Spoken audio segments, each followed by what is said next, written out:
Overnight, a cruel new law penned by the nobles plunged one family into the lowest echelons of society.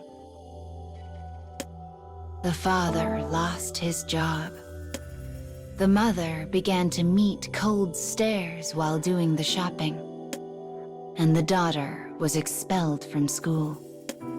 Ever since that day, the pent-up despair of her parents has become a daily expression of rage. The girl is too young to intervene and can but stand by as her parents hurl contempt and insults in equal measure. But in her secret heart, she knows exactly what to say. I just want you to get along again. You used to laugh, to sing, to be happy. But now you don't, and there is nothing I can do about it.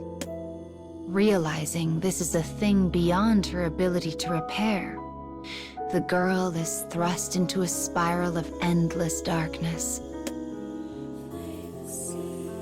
But she pushes the feeling back and abruptly springs up from her chair. She has just come up with an idea that will make her parents love again. Her heart leaping with joy, she dashes from the room and out the door.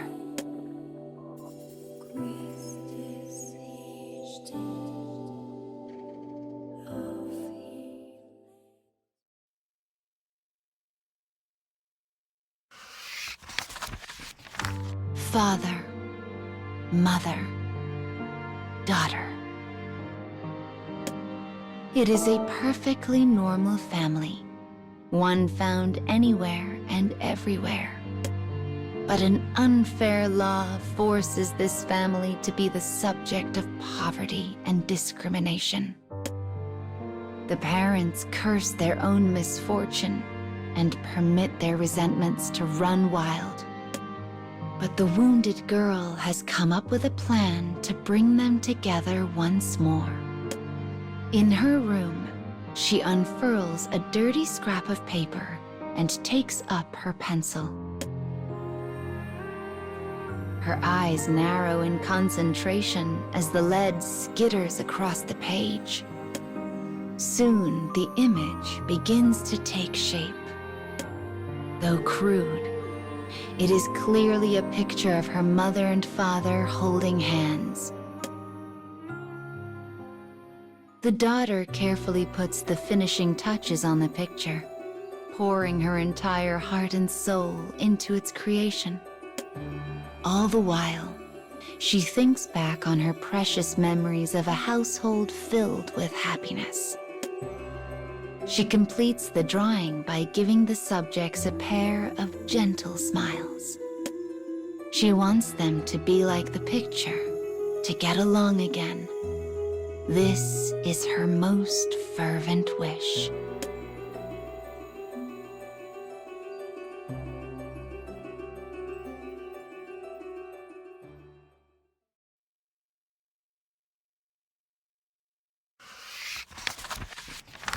The girl has drawn her parents in happier days with a crude and unpracticed hand.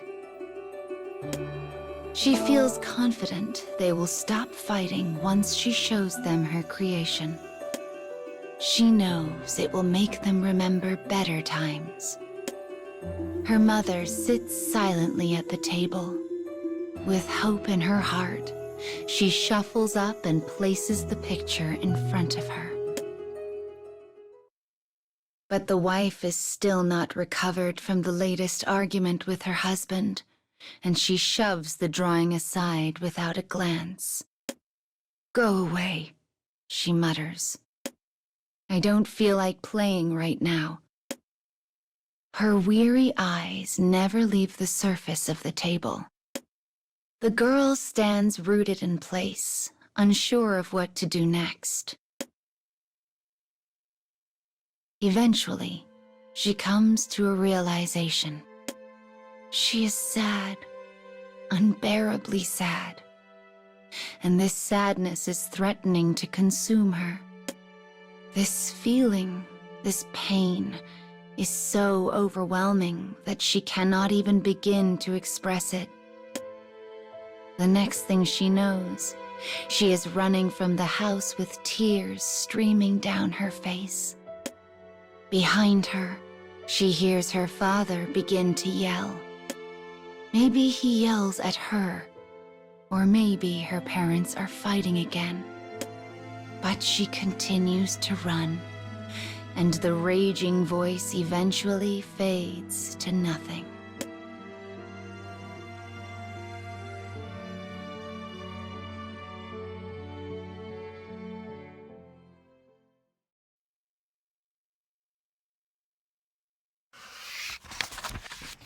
Ignored by her mother, the girl fled her house carrying a heart heavy with despair.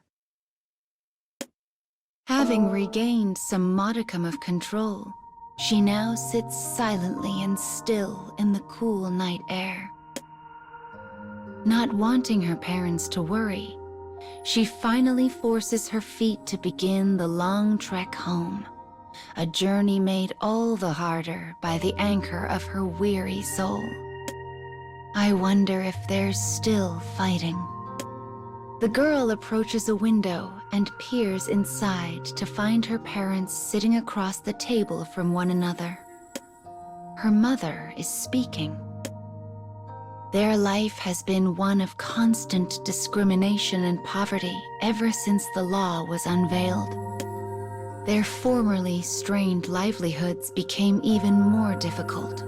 The girl can tell from her mother's face that she has reached her limit. But this time, her father does not berate his wife. Instead, he simply sits and listens to her words. Because even I. As tears begin to flow, her mother abandons her husband at the table and vanishes deeper into the house. Rather than follow, the man unfolds a dingy piece of paper and stares at it. It is the girl's picture, the same one her mother rejected earlier that day. Quietly, her father stands and sets the crude drawing gently on a shelf. The daughter knows that shelf well. It is the place where he keeps his most precious things.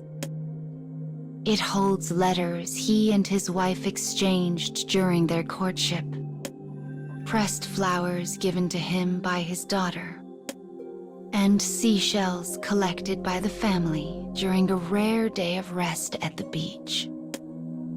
The daughter is not alone in her dream. All of them want things to go back to how they were. Sniffling, the girl rubs her red and tired eyes and opens the door to her house. "I'm home," she says quietly.